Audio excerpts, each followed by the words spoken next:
Welcome to best masala kitchen. இன்றைக்கி உங்களுக்கு நான் பொரிச்ச குழம்பு எப்படி செய்யணும்னு காமிக்க போகிறேன். இதெல்லாமே ஒன்றா வதக்கி அரைக்கணும். அதோட வெங்காயமும் கசகசாவும் வதக்காமல் இதில் ஆட் பண்ணி அரைக்கணும்.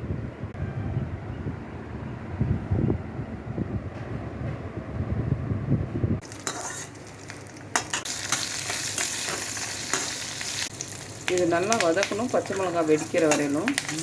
இது எல்லாமே இப்போ ஒன்றா வதக்குறோம். நம்ம வெங்காயம் எதுக்கு ஆட் பண்ணுறோம் அப்படின்னா, தேங்காய் நல்லா நைஸாக ஆகிறதுக்கு.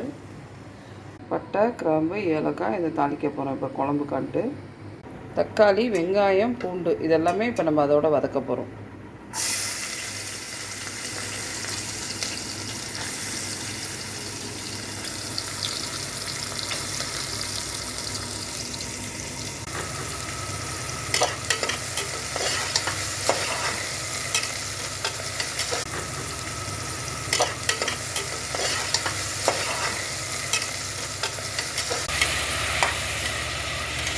மஞ்சத்தூளும் உப்பும் ஆட் பண்ணி வதக்கிட்டுருக்கேன்.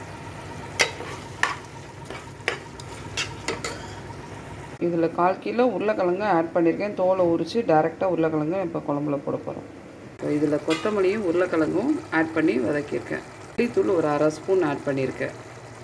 இப்போ தேங்காயோட எல்லாமே மிக்ஸ் பண்ணது எல்லாமே இப்போ அரைச்சி இதில் போட்டிருக்கேன். இதில் அரை எலுமிச்சம்பழம் ஊற்றுறோம். மூடிட வேண்டியதான். ஸோ 2 விசிலுக்கு அப்புறம் குழம்ப ஓப்பன் பண்ணியிருக்கேன். பாருங்கள் எப்படி இருக்குன்னு. நல்லா வெந்திருக்கு. ஸோ இதோட மேட்சிங்காக அப்பளத்தையும் சேர்த்து சாப்பிட்டிங்கன்னா வேறு லெவலில் இருக்கும். தேங்க்யூ.